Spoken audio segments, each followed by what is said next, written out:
Hi, everyone. I'm Justin Paperny, Director of White Collar Advice. Happy to do this Facebook Live. It's 4:17. I wanted to do this today at noon, so I'm a little late. I want to talk today about what do you do if you ever get indicted, God forbid. Unfortunately, in our companies, prison professors, resilient courses, white collar advice, some people make bad choices, they get in trouble. So the first question is like, what do you do if you get in trouble? So I want to share a case study of what to do. And then I will also share a specific example of course, what not to do. I'm going to do my best to get this done in like less than 10 minutes, doing the whole quarantine thing. So there's a chance that we're live and my daughter runs in and things go rogue, but we're going to do the best we can. So let's talk about what you don't do if you get indicted. You don't lie, okay? You don't pretend, as I did, that this whole thing isn't happening. And the reason I'm filming this video is because if you get in trouble and you get indicted and your name's all over the internet as a criminal, you can do as I did, which is like my partner Michael Santos likes to say, live like the ostrich with your head buried in the sand and pretend this isn't happening.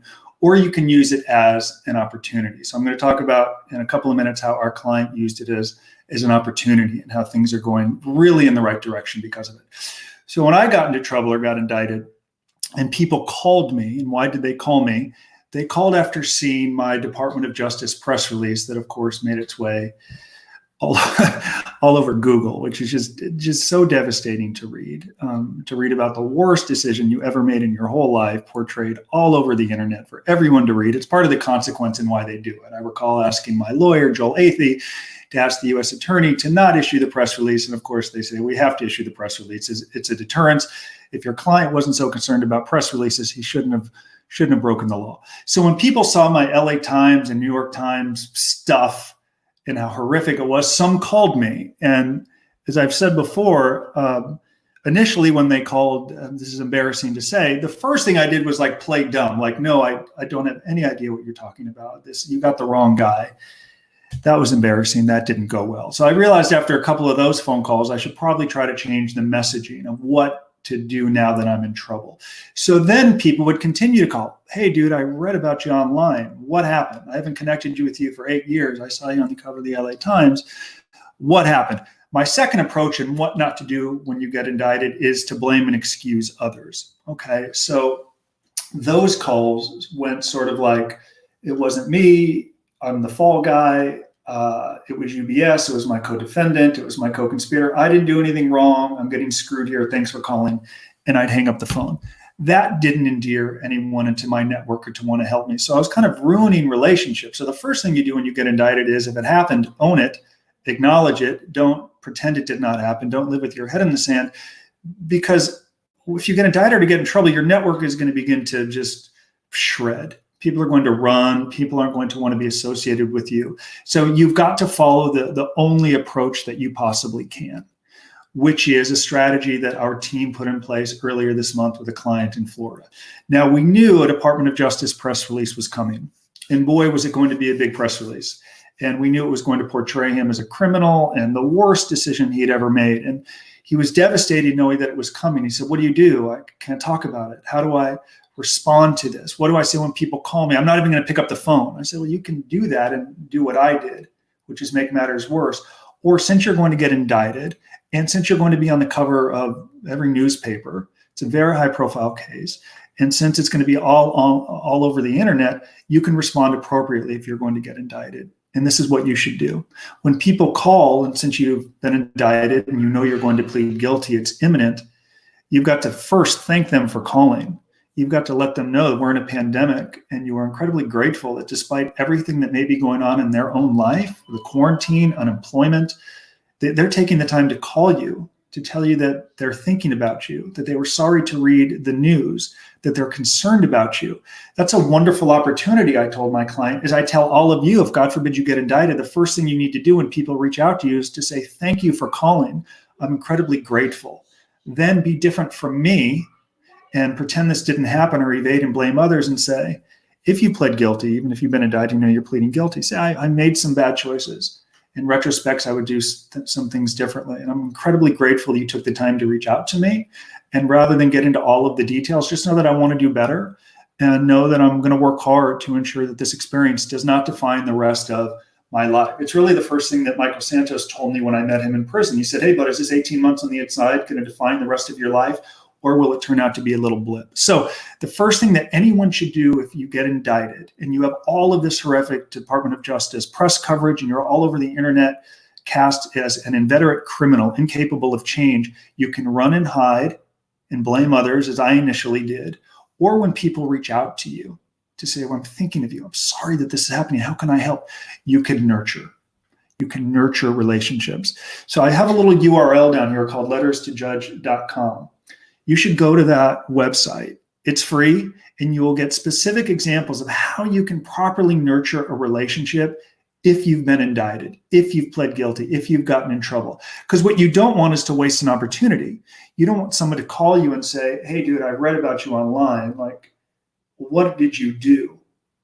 What happened? You don't want to waste the opportunity and say, thanks for calling, I'll be in touch, and then never call them again, never reach out to them again. You have wasted an opportunity to grow your network. So what our client in Miami did earlier this month is, once the press release came, damn, you're indicted. Damn, you announced that you're going to plead guilty. When people began calling him, his approach was, thank you so much for calling. I know you have a lot going on in your life. I don't want to get into all the details, but let me be clear. I made some bad choices. I'm accepting responsibility. Can I continue to stay in touch with you? Can I continue to keep you apprised of my situation? Can I continue to keep you apprised of what I'm going to do next? What did these people say? Of course, we love you. We support you. We want you to be successful. We want to help you. I'm so sorry this is happening. Boom. Everyone that called after that indictment, he thanked. He's now growing a list. And from there, he's nurturing all of those relationships. A little handwritten letter. Thank you again for calling. I know this is a really difficult time. How many of you watching send letters nowadays? It's all text messages. I get it. I texting, emailing. He actually took the time. I actually ordered them for him on Amazon. And I sent him to his home. And I said, dude, send a letter to everyone that called you. You've just been indicted. You're going to plead guilty. You're in trouble. You need to nurture relationships. You need to call in. You need to thank them. And then you need to send them a letter. And you need to stay in touch with them and let them know how you're going to become better. Then what happens? If he nurtures that relationships for 2, 3, 4, 5 years, 2 years, 3 years, in my case, some of the best letters I got, again, I break down all of my character reference letters at letterstojudge.com. I had 16 letters at sentencing. I only turned in 6. Character reference letters are a big deal. And part of the reason he had to do this first right thing after he was indicted is because, yes, at some point, could be weeks, months, and years down the road, at some point, he's going to reach back out in front of these people who called him the day they learned of his indictment and potentially ask them for a letter, ask them to write a letter that demonstrates his character, how he's contributed to society. That is what judges want to see, a level of authenticity. Judges don't want to see letters from people of prominence or significance or influence. They don't care. They want people that can speak to your character. Again, at letterstojudge.com, I get into specifics, including we play a video from an interview my partner Michael Santos did with the judge. So let me wrap up over the next couple of minutes. In fact, I have a call here in a few minutes. If God forbid anyone watching this ever gets indicted, pleads guilty, is in significant and real trouble, knowing the way the Department of Justice likes to ruin our reputations online as a result of this, you can do what I initially did, which is lie and feign ignorance to a fraud. You can pretend it's not happening. You can blame and excuse others and continue to destroy a network that's already going to be kind of destroyed anyway because of this conviction. People will run, but there will always be people that love and support you. So learn from our client in Miami. He knew it was coming. As soon as the indictment hit and people called to wish him well, he thanked them for calling. He's nurturing the relationship. He sent them a letter. And now in the weeks and months to come, he's going to stay in touch with them. And when he calls, it's not going to be all about him and how my own life is imploding and the government is ruining my life and I'm destroyed and I didn't mean to work with bad people and I don't want to go to jail and I didn't have bad intent. It's not all about him. It's easy as a defendant for this to become all-consuming because our lives are frankly kind of imploding. It should be a two-way street. And I told him, when you reach out to people, just like they reach out to you, it shouldn't always be about your case. Continue to nurture that relationship. And if you do it well and you're authentic in time, they will continue to support you and consider writing a letter. So that's how I'll wrap up. If God forbid anyone ever watches this, gets indicted and gets into trouble, nurture relationships, be authentic, continue to stay in touch and show gratitude for people who have taken the time to reach out to express their love and support for you. And if you can do that, life on the other side will be easier. As I frequently say, the only reason you're on this Facebook or YouTube channel is really for one reason. What is the goal? The goal is no different from what my goal was. The only reason I would have been watching my videos when I was in trouble would be 12 years, April 28th, I surrendered to jail. So next week, had this channel existed before I went to prison 12 years ago, I'd like to think I would have been watching. And I'd only be watching really for one reason. How the hell can I emerge from this experience successfully with some dignity and tact, as Michael Santos likes to say, with a plan moving forward, with a network that believes in me, and with opportunities to emerge stronger and better and more successful on the other side. You need a network to do that.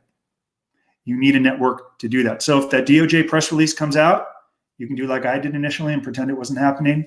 Or as I think I've said for like the 9th time on this 11-minute call, a live call, nurture, thank, stay in touch, and express a great deal of gratitude, and don't make it all about you. I actually have a call with Michael Santos and a client in 3 minutes, so that's how I'm going to wrap up. Again, if anyone wants to learn more about how to nurture a relationship, which eventually could lead to a kick-ass character reference letter, go to letters2judge.com. My judge, a tough sentencing judge, Judge Wilson, commented on every single letter at my sentencing because they were strategic, and they shared stories about my character rather than Justin's a good guy, I love him, I support him, he didn't mean to do wrong. Those letters go nowhere. They're useless. Understand what makes up a great letter. Understand how they need to be structured. Understand what you should say and not say. And if you want to get our free course at letters2judge.com, you should go and get it. If not, totally cool too. I just want all of you to be successful, and wish you all a great journey. And I look forward to doing another Facebook Live soon. That's all I got for today. Be well, stay safe. Thank you so much. Bye-bye.